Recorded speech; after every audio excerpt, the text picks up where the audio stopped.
بسم اللہ الرحمن الرحیم۔ محرم الحرام بہت ہی مقدس اور محترم مہینہ ہے۔ زمانہ جاہلیت سے ہی لوگ اس کا احترام کرتے تھے۔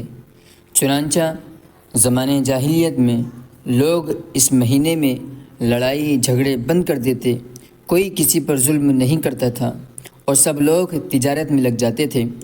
اسلام نے اس کی حرمت اور عظمت کو باقی رکھا۔ سورہ توبہ میں اللہ تعالیٰ کا ارشاد ہے، بے شک اللہ تعالیٰ نے جس دن آسمان و زمین کو پیدا کیا اسی دن سے اللہ تعالیٰ کے نزدیک اس کی کتاب یعنی لوح محفوظ میں مہینوں کی تعداد 12 مہینے ہیں، ان میں سے 4 حرمت والے مہینے ہیں۔ سورہ توبہ آیت نمبر 36۔ اور رسول اللہ صلی اللہ علیہ وسلم نے بھی فرمایا، زمانہ گھوم کر اپنی حیت پر آ گیا ہے جس پر یہ اس دن تھا جب کہ اللہ تعالیٰ نے زمین و آسمان کو پیدا کیا تھا۔ سال کے 12 مہینے ہیں، ان میں سے 4 احترام اور عزت والے مہینے ہیں۔ 3 مہینے تو مسلسل ہیں، ذی القعدہ، ذی الحجہ اور محرم، اور 4تھا مہینہ رجب ہے جو جمادی الاخری اور شعبان کے درمیان ہے۔ رواہ بخاری، حدیث نمبر 3197۔ مذکورہ آیت اور حدیث سے صاف طور پر ایک تو یہ بات معلوم ہو رہی ہے کہ مہینوں کی تعداد 12 ہیں، ان سے کم ہیں نہ زیادہ۔ دوسری بات یہ معلوم ہو رہی ہے کہ ان مہینوں کا سلسلہ اس وقت سے چلا آ رہا ہے جب سے زمین و آسمان قائم ہیں۔ نیز ان سے یہ بھی پتہ چلتا ہے کہ ان مہینوں کو کسی انسان نے ترتیب نہیں دیا ہے بلکہ یہ اللہ تعالیٰ کے بنائے ہوئے ہیں۔ آخر میں 4 مہینوں کو قابل احترام قرار دیا ہے۔ ان 4 مہینوں میں ایک محرم الحرام بھی ہے۔ اس کا تقاضا یہ ہے کہ اس مہینے کا احترام کیا جائے، گناہوں اور اللہ کی نافرمانیوں سے بچ کر زندگی گزارنے کی کوشش کی جائے۔ ویسے تو سال بھر کے سبھی مہینوں میں گناہوں اور اللہ کی نافرمانیوں سے بچنا ضروری ہے، مگر ان 4 مہینوں میں گناہ کرنا بہت زیادہ سخت ہو جاتا ہے۔ ماہ محرم کی خاص عبادت روزہ رکھنا ہے۔ ترمذی شریف کی ایک حدیث ہے کہ ایک شخص نے رسول اللہ صلی اللہ علیہ وسلم سے سوال کیا کہ یا رسول اللہ، اگر میں رمضان کے علاوہ دوسرے دنوں میں بھی روزہ رکھنا چاہوں تو کن دنوں میں آپ مجھے روزہ رکھنے کا حکم دیں گے؟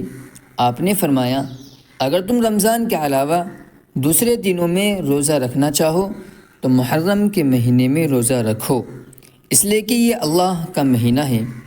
اس میں ایک دن ایسا ہے کہ جس میں اللہ تعالیٰ نے ایک قوم کی توبہ قبول کی اور آئندہ بھی ایک قوم کی توبہ قبول فرمائیں گے۔ رواہ ترمذی، حدیث نمبر 741۔ ایک دوسری حدیث میں آپ صلی اللہ علیہ وسلم نے صاف طور پر فرمایا کہ رمضان کے بعد سب سے افضل روزہ محرم کا ہے، اور فرض نمازوں کے بعد سب سے افضل نماز آدھی رات کے وقت پڑھی جانے والی تہجد کی نماز ہے۔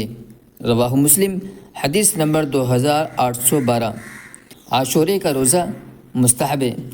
حدیث میں بیان کیا گیا ہے کہ جب آپ صلی اللہ علیہ وسلم ہجرت کر کے مدینہ منورہ تشریف لائے تو خیبر والوں کو دیکھا کہ وہ عاشورہ کے روزے کا بہت اہتمام کرتے ہیں۔ آپ نے ان سے پوچھا کہ تم لوگ اس دن کیوں روزہ رکھتے ہو؟ انہوں نے کہا، یہ بہت اہم دن ہے۔ اس دن اللہ تعالیٰ نے حضرت موسیٰ علیہ السلام اور ان کی قوم کو نجات دی تھی اور فرعون اور اس کی قوم کو دریا میں ڈبو دیا تھا۔ اس کے شکریہ میں حضرت موسیٰ علیہ السلام نے روزہ رکھا تھا، تو ہم بھی اس دن کا روزہ رکھتے ہیں۔ اب صلی اللہ علیہ وسلم نے فرمایا کہ ہم تم سے زیادہ حضرت موسیٰ علیہ السلام کی اس خوشی میں شریک ہونے کے حقدار ہیں۔ پھر آپ نے بھی روزہ رکھا اور مسلمانوں کو بھی روزہ رکھنے کا حکم دیا۔ رواہ مسلم، حدیث نمبر 2714۔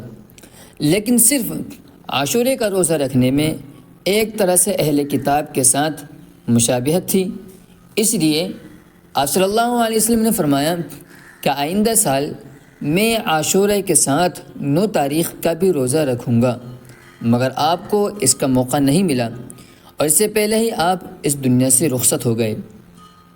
لیکن چونکہ عاشورے کے دن کے ساتھ ایک اور روزہ رکھنے کا آپ صلی اللہ علیہ وسلم کا ارادہ تھا، اس لیے علماء نے 9 اور 10 یا 10 اور 11 2 دنوں کا روزہ مستحب قرار دیا ہے۔ عاشورے کے روزے کی فضیلت، نبی کریم صلی اللہ علیہ وسلم کا ارشاد ہے، اللہ تعالیٰ کی ذات سے پوری امید ہے کہ عاشورے کے روزے کی وجہ سے پچھلے 1 سال کے گناہ معاف فرما دیں گے۔ رواہ مسلم، حدیث نمبر 2803۔ اسی طرح دینی معلومات کے لیے ہمارے چینل نصرت انسانیت کو سبسکرائب کریں اور بیل آئیکن کو دبا کر آل کے بٹن کو دبائیں تاکہ آپ کے علم میں اضافہ ہوتا رہے۔ والسلام علیکم ورحمۃ اللہ وبرکاتہ۔